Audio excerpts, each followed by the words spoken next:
You know that feeling when you're reading a great poem or looking at a piece of art and you just feel kind of lost?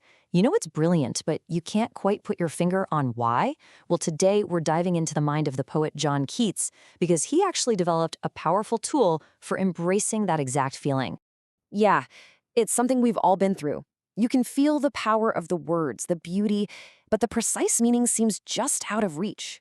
Keats knew this experience inside and out. In fact, he even had a name for it, the burden of the mystery. So, how do we handle this so-called burden?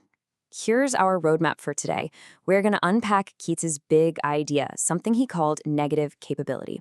Then we'll roll up our sleeves for a little workshop, applying it directly to his poems. And finally, we'll see how this whole concept fits into the political world of his time. Okay, let's start with Keats's own poetry. His famous odes are just overflowing with incredible beauty. But let's be honest, they are not simple. They dive headfirst into the big, messy contradictions of our lives. Things like life and death, joy and suffering, all tangled up together. Just take this line from Ode to a Nightingale. It's a feeling of being too happy, a joy so intense it actually feels like pain. Now, another poet might try to explain that away, but not Keats.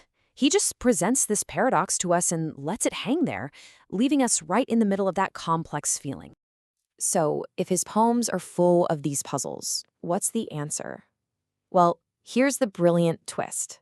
For Keats, the goal was not to find an answer. Instead, he came up with this incredible framework for actually embracing that tension. He called it negative capability. So, what on earth is that? Put simply, it's the ability to sit with uncertainty, to be comfortable in a state of mystery and doubt without that irritable feeling that you have to solve it right now. It's about valuing the beauty of the experience over some neat, tidy, logical conclusion. And what's really cool is this wasn't from some grand essay. He coined this term in a private letter to his brothers. He was talking about Shakespeare and how Shakespeare was the absolute master of this. He could create these deeply complex characters and situations without ever stepping in to tell the audience what to think. Keats saw this as a huge contrast to other poets who, he felt, were always letting their search for a final truth get in the way of the art. All right, so theory is one thing, but let's put this into practice. Let's do a little workshop here and see negative capability in action by looking at two of Keats's most famous poems. First up, Ode on a Grecian Urn. So Keats is looking at this ancient vase, completely mesmerized. He calls it an unravished bride of quietness, a foster child of silence and slow time. It's this perfect, unchanging piece of art that's seen generations come and go. And right away, we get this huge tension. The pictures on the urn are frozen in time, forever beautiful, forever young. But they're also, well, they're lifeless. The lovers on the urn will never actually kiss, but their love will also never fade. Is that a good thing or a bad thing? Keats doesn't decide for us. He just explores both the beauty and the coldness of this eternal art at the same time. Okay, now let's turn to Ode to a Nightingale. Here, the eternal object isn't an object at all. It's his sound, the song of a bird. And this timeless, beautiful melody is put in stark contrast with the human world, a place where people get sick, grow old, and are full of sorrow. The whole poem is driven by this intense desire to escape all that human suffering and just dissolve into the bird's perfect world. But the escape fails. He gets pulled back into his own reality. And how does the poem end? With a question.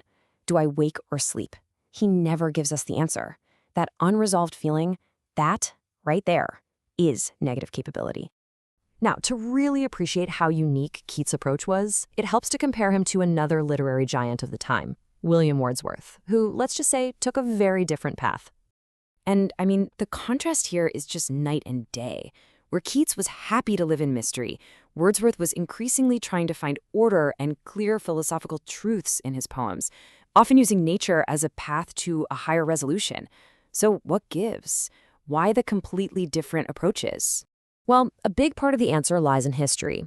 As a young man, Wordsworth was a huge supporter of the French Revolution. He was completely swept up in it.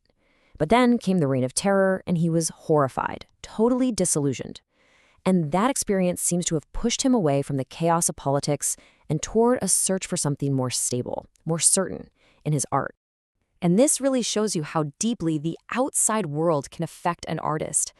You could argue that Wordsworth's turn towards certainty was a direct response to political chaos. Seeing that really makes Keats' commitment to staying in that uncertain space, even in those same turbulent times, all the more extraordinary. So, okay, a 200-year-old literary theory. Why should we care about this today? Because negative capability is so much more than a tool for reading poetry. It's a mindset for navigating the incredibly complex world we all live in right now. Think about it for a second. When we're faced with complex issues in politics, in science, even in our own lives, our gut reaction is usually to find a simple, right answer. Negative capability is about resisting that impulse. It's about being okay with a little confusion, staying open to different perspectives, and basically choosing curiosity over the anxiety of not knowing everything immediately. In fact, this idea has proven so useful that it's even been adopted in fields like psychology. The psychoanalyst Wilfred Bion used it to describe a vital skill for therapists, the ability to just sit with the patient's confusion and pain without rushing to give it a diagnosis or a quick fix. It's about creating the space needed for real understanding to emerge on its own. So it all kind of leaves us with this one big question. In our world of hot takes and instant answers, where everyone seems so certain about everything, what is the power of doubt? Keats' incredible insight, I think, is that maybe true wisdom doesn't come from finding the final answer, but from having the courage to live and to create inside the questions themselves.